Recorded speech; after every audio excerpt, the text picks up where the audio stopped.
You're crouched behind a rock outcrop, and your lungs are burning. 40,000 years ago, in a valley you don't have a name for, your leg is broken and the herd of reindeer your people needed is already 3 ridgelines away.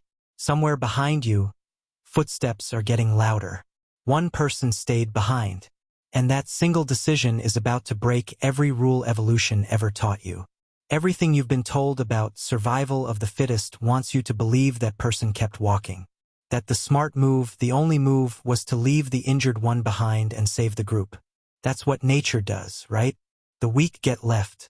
The strong move on. But the bones buried in the dirt of places like Iraq and France tell a different story. One that scientists spent over a century trying not to believe. Picture the moment right before the choice. You're the one with the shattered leg, lying in wet grass, watching your breath fog in the cold. You can hear the group moving away. Footsteps, low voices, the sound of survival choosing itself. And then, impossibly, one set of footsteps stops, turns around, comes back toward you instead of away. Why would anyone do that when every second spent near you cuts their own odds of living? Here's the uncomfortable truth modern humans don't like sitting with. For most of history, we assumed cavemen were brutal by default. Kill or be killed. Eat or starve. Abandon the weak or die with them. That image got burned into pop culture. The club-wielding, grunting savage who has no room in his skull for anything but hunger. But here's what scientists actually found when they started digging, literally, into the skeletons themselves. In a cave in northern Iraq called Shanidar, archaeologists uncovered the remains of a Neanderthal man who lived roughly 45,000 years ago. He wasn't just injured. He was blind in one eye. His right arm had been amputated or crushed so badly it had withered to nothing. He had a limp so severe he likely couldn't hunt, couldn't climb, couldn't even walk long distances without help. And yet his bones show he lived for years, maybe decades, after those injuries. Someone was feeding him. Someone was protecting him. Someone chose him over and over when the efficient thing to do would have been to let nature take its course. Ask yourself something uncomfortable right now. If you were starving, cold, and responsible for keeping a group of 10 people alive through a brutal winter, would you really keep feeding a man who couldn't hunt, couldn't gather, couldn't fight off a predator? Every instinct screams that you wouldn't. And yet, 45,000 years ago, somebody did. Not once. Not as a one-time act of pity. As a sustained, years-long commitment that cost the entire group real calories, real risk, real time. This is where the story stops being about one man in one cave. Because Shanidar wasn't an accident. It wasn't a fluke. When researchers went looking, they found the same pattern again and again, buried across continents and hundreds of thousands of years apart. And that's the moment this story stops making sense as just survival, and starts looking like something else entirely. Go back even further than the Neanderthals, past the last common image you have of a caveman, to a fossil called Manasai, discovered in the country of Georgia. This skull belonged to an early human ancestor, not even the same species as us, who lived nearly 1.8 million years ago. He had lost almost every tooth in his mouth years before he died. No molars. No way to chew raw meat, tough roots, or fibrous plants. In the wild, that's usually a death sentence within weeks. But the bone had healed and remodeled around the empty sockets, which means he survived for years without teeth. Somebody was softening his food. Somebody was chewing it for him or mashing it or hunting so he didn't have to. That single skull rewrote a timeline scientists thought they understood. It means the instinct to care for someone who can't care for themselves isn't a byproduct of modern civilization or agriculture or religion or anything we built in the last 10,000 years. It's older than language. Older than fire, possibly. It might be older than the human brain as we currently define it. Which raises a question that should make you a little uneasy. If compassion is that ancient, why did we spend so long telling ourselves the opposite story? Because here's what scientists actually found when they looked closer at why the brutal caveman myth took hold in the first place. It wasn't really about the evidence. Early anthropologists in the 1800s and early 1900s were working inside a culture obsessed with the idea of the survival of the fittest, a phrase most people wrongly credit to Darwin but that actually came from a philosopher trying to justify a very specific worldview. That framework got projected backward onto prehistoric humans, whether the bones agreed with it or not. Think about what that means. The story wasn't hidden because it was too painful to find. It was hidden because it was inconvenient to a narrative people had already decided was true. Skeletons showing healed fractures, missing teeth, and long-term disabilities were sometimes dismissed, misfiled, or explained away for decades before anyone seriously asked the obvious question. How did this person survive an injury that should have killed them fast, unless somebody helped them survive it slow? Let's go back to that broken leg for a second. In a cave in France called La Chapelle aux Saints, researchers uncovered the skeleton of an elderly Neanderthal man riddled with arthritis. His spine was curved and degraded. His jaw had lost most of its teeth. His hip joints were so damaged that walking would have been agony, if it was possible at all. By every reasonable estimate, this man should have died young, alone, and fast. Instead, he lived into what would have been considered extreme old age for his time and species. Someone carried food to him. Someone likely helped him move.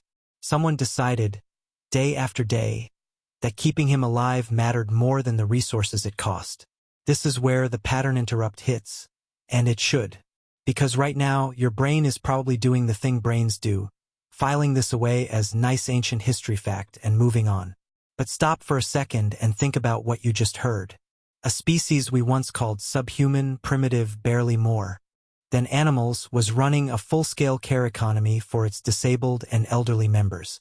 Meanwhile, modern humans with hospitals and pharmacies and insurance systems still argue constantly about whether the weak, the sick, and the old are worth the resources it costs to keep them alive. Who exactly evolved past who here? But that wasn't even the most disturbing case scientists found. On the island of Borneo, in a cave called Liang Tibo, archaeologists discovered the skeleton of a young person who lived roughly 31,000 years ago, and whose lower leg had been surgically amputated, not bitten off by an animal, not crushed in an accident and left to rot. Cut cleanly, likely with a sharp stone tool, in a way that suggests someone understood anatomy well enough to avoid killing the patient on the table. And the bone had healed. This person lived for years afterward, missing a foot, in dense rainforest terrain that demands mobility to survive. Sit with that for a second because it should unsettle you. Somebody more than 30,000 years before antibiotics, before anesthesia, before germ theory, performed a surgery precise enough to save a life. And then that community carried the physical burden of an amputee for years afterward, in an environment where every missing limb meant more work for everyone else. That's not survival instinct. That's not tribal efficiency. That's a decision made collectively to value one life enough to permanently reduce the group's own odds. Here's where it gets personal because you've made this exact trade-off, just in a version so normalized you didn't notice. Think about the last time you stayed up all night with a sick parent, or drove across town for a friend who was falling apart, or kept paying rent on an apartment for a family member who couldn't work. You didn't calculate the survival efficiency of that decision. You just did it. That impulse, the one that overrides cold logic, didn't appear in you randomly. It's the same wiring that kept a toothless man alive in Georgia 1.8 million years ago. Now here's the mid-story reset, because what you're about to hear next was buried in academic papers for decades, ignored by textbooks that preferred the simpler, harsher version of prehistory. Researchers studying these care-based burials started noticing something even stranger than survival. They found evidence that some of these individuals were buried with intention. Not just left where they died. Positioned. Sometimes surrounded by objects. Sometimes, controversially, even associated with pollen residue that some scientists interpreted as flowers placed in the grave. That last detail, the flower burial at Shanidar, became one of the most fought-over claims in all of archaeology.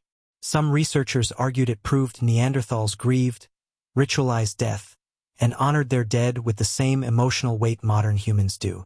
Other scientists pushed back hard, suggesting the pollen could have blown in naturally, or been carried by burrowing rodents. The debate is still not fully settled.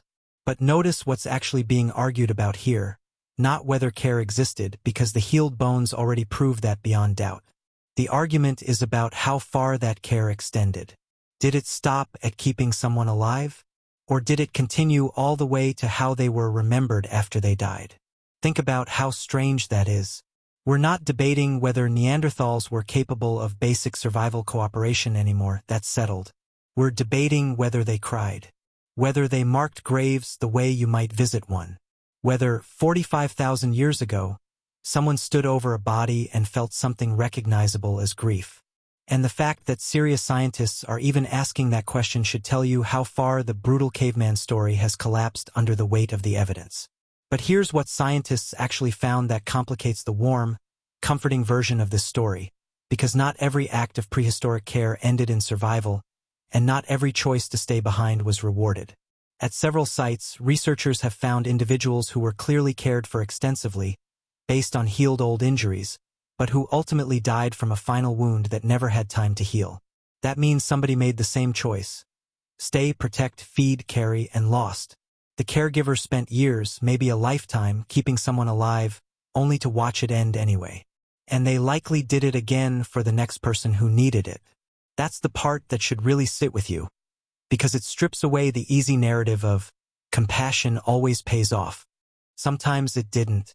Sometimes the person who stayed behind to help a wounded group member died right alongside them, picked off by a predator, or starved because they gave away too much food, or fell behind a migrating herd they never caught back up to. Evolution doesn't reward good intentions. It rewards outcomes. And yet this behavior persisted anyway, generation after generation, species after species, even when it clearly wasn't the winning strategy in the short term. So why would evolution keep this trait around if it sometimes gets you killed? This is the question that quietly reframes everything you thought you understood about natural selection. Because the answer scientists increasingly point to isn't about individual survival at all. It's about group survival. A band of early humans that cared for its injured, its elderly, its disabled built something a purely selfish group never could trust. Reliability. The unspoken guarantee that if you got hurt protecting the group wouldn't just discard you. And that guarantee changed how boldly people were willing to hunt, fight, and take risks for each other. Think about what that means for you sitting here right now, thousands of years later, watching this on a screen. Every hospital, every nursing home, every parent who stayed up with a feverish child, every stranger who called an ambulance for someone they've never met. All of it traces back to a decision made in caves and valleys before written language existed. The instinct to choose love over pure survival logic isn't a modern virtue we invented. It's a prehistoric survival strategy so effective it's still running in your body right now, whether you've ever thought about it or not. Here's a question that should make you a little uncomfortable. If you had lived in that valley 40,000 years ago with a broken leg and a group that had every logical reason to leave you, would you have expected anyone to turn back? Or would you have assumed, the way modern instinct often assumes, that you were now a liability nobody owed anything to? Because somewhere out there, someone did turn back. And the fact that their choice left a physical trace in the fossil record, strong enough to survive tens of thousands of years, means it happened often enough to leave a pattern. Now for the final escalation, the part of this story that gets left out of the tidy, feel-good version, because it's the darkest piece of evidence in the entire record. At certain sites, researchers found something that flips the whole narrative on its head. Not every care burial shows signs of gentle treatment. Some skeletons, especially of individuals with severe disabilities, show evidence of what looks like restraint, confinement, or in a handful of deeply disputed cases, potential mistreatment before death. The line between being cared for and being controlled in a small, resource-starved group was not always clean. Compassion and captivity could look almost identical in a world with no other option for the disabled but total dependence on whoever chose to keep them alive. Sit with that for a moment because it complicates the warm story you just spent several minutes believing. What looks like an act of pure love from a distance of 40,000 years might, in some cases, have been something closer to obligation or hierarchy, or a complicated mix scientists still can't fully untangle. The person who couldn't hunt, couldn't gather, couldn't defend themselves, they weren't just receiving care. In some scenarios, they were entirely at the mercy of whoever controlled the food. That dependency cuts both ways. Can create devotion, can also create quiet, invisible power. And this is exactly where the ancient story stops being ancient at all, because that same tension between caring for someone and controlling someone is still alive in every modern relationship where one person depends completely on another. the parent and the aging parent, the caregiver and the patient who can't advocate for themselves, the partner who takes care of someone in a way that slowly removes their independence. What looked like an isolated prehistoric puzzle turns out to be the exact same emotional knot humans are still tying and untying right now, in hospitals, in homes, in relationships nobody else can see inside. But even with that darker complication sitting on the table, the core discovery doesn't collapse. It deepens. Because across dozens of sites, spanning nearly 2 million years, the overwhelming pattern isn't exploitation. It's sacrifice. It's healed bones that shouldn't have healed. It's missing limbs that shouldn't have survived. It's toothless elderly skulls that shouldn't have made it another winter. Over and over, the evidence points toward groups that paid a real cost, in food, in mobility, in risk, to keep their most vulnerable members alive. Not because it was efficient, because somewhere, deep in a brain barely different from yours, something decided this person mattered more than the math. Here's the last piece of evidence, and it might be the most quietly devastating one in the entire record. At a site in Florida called Windover, archaeologists found the remains of a teenage boy who had spina bifida, a condition that would have left him partially paralyzed and unable to walk without support. His bones showed no evidence of trauma from dragging himself, no signs of the kind of neglect that would come from being left to fend for himself. Instead, the evidence suggests he was carried, fed, and protected for the entirety of his roughly 15 years of life, in a hunter-gatherer community that had every practical reason to prioritize mobile, able-bodied members. They didn't. They chose him too. And that's the thread running underneath every single one of these discoveries, from Georgia to Iraq to France to Borneo to Florida, across nearly 2 million years of human and pre-human history. It's not one story. It's the same story told again and again in bone. A person becomes unable to contribute in the way survival logic demands. And instead of being left behind, they're carried. Federal protected. Sometimes for years. Sometimes for a lifetime. The cold, brutal caveman narrative doesn't just have a few exceptions poking holes in it. It's buried under an avalanche of evidence pointing the opposite direction. At nearly every point paleoanthropologists have thought to look. So the next time someone tells you that humans are fundamentally selfish, that we only care about our own survival, that kindness is a modern luxury built on top of a savage animal core, remember the man in the cave with one arm and no working leg, who lived for years anyway. Remember the toothless skull in Georgia, chewed for by someone else's jaw. Remember the amputee in Borneo who should have died on a surgeon's table 31,000 years before surgeons existed. None of them survived because nature is kind. They survived because somebody decided to be kinder than survival required. And maybe that's the real discomfort hiding underneath this whole story. Not that ancient humans were sometimes cruel, which we already expected, but that they were capable of something we still struggle to consistently offer each other, even now with all our comfort and knowledge and resources. They chose to carry the wounded. We still debate whether the wounded are worth carrying. 45,000 years later, with everything we've built, that's the question worth sitting with long after this video ends. Not what they were willing to sacrifice for love, but what you are.